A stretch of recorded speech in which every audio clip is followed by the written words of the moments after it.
Mission complete করার জন্য আমি ঢাকা ছেড়ে বাইরে যাচ্ছি গোপনে, যাতে কেউ না জানে। সেটা কমপ্লিট করার জন্য আমাকে সবসময় 1 নম্বরে থাকতে হবে। আমি আমার মিশনে সবসময় 1 নম্বরে থাকি এবং আমি কাউকে ছাড় দিই না।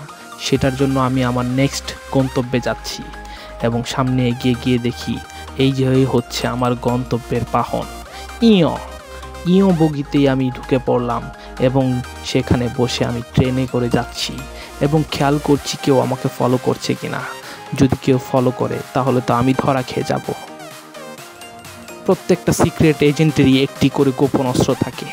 আমার গোপন অস্ত্র হচ্ছে এই গোলাপি অস্ত্রটি, যেটা আমি ঘাড়ে করে নিয়ে যাচ্ছি এবং এটা কেউ চিনতে পারছে না যে আমার অস্ত্রটা গোলাপি।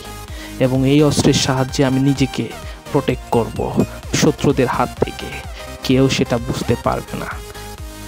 গন্তব্যে পৌঁছতেই ব্রাক এজেন্ট থেকে লোক পাঠিয়েছে আমাকে সিক্রেট একটি আস্তানায় নিয়ে যাওয়ার জন্য।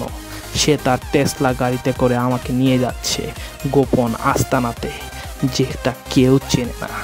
আস্তানায় পৌঁছে দেখি একটি যুবক সবাইকে চোখে ধুলো দিচ্ছে, কিন্তু আমি তাকে চিনে ফেলেছি, সে একজন এজেন্ট। শেষমেশ আমি পেয়ে গেলাম সেই দুশ্মনকে, যে কিনা সবার সুন্নতে খাতনা করে দিচ্ছে।